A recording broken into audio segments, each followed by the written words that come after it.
Noisy Pixel.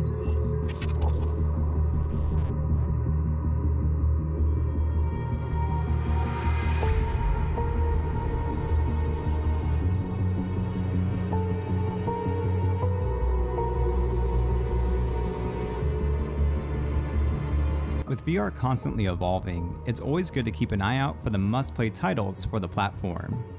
Well, Skydance Interactive's upcoming VR game titled The Walking Dead: Saints and Sinners might be just that.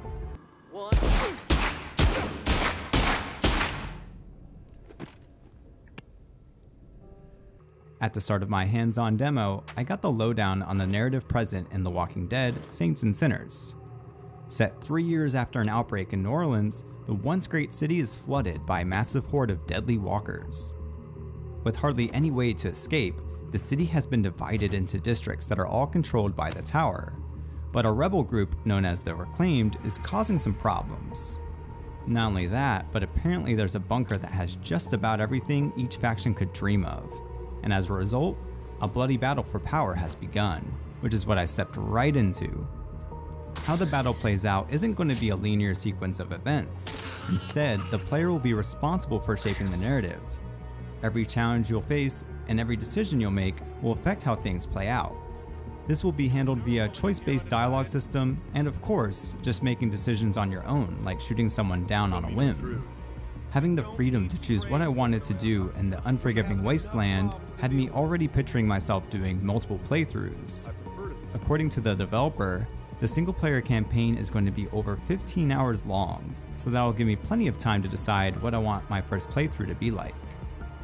Player choice wasn't only found in Saints and Sinners' narrative, but also in its gameplay.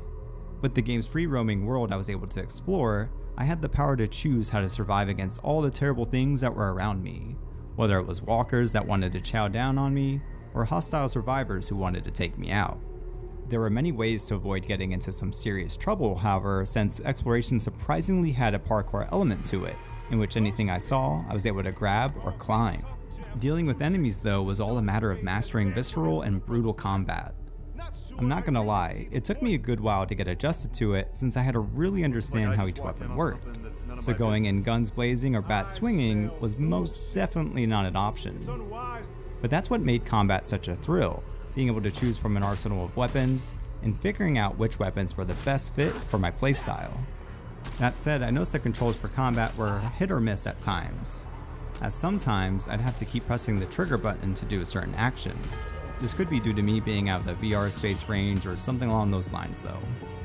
Based on what I played, The Walking Dead: Saints and Sinners is shaping up to be a compelling, unforgiving, and choice-driven adventure that VR fans and fans of The Walking Dead alike should keep an eye on.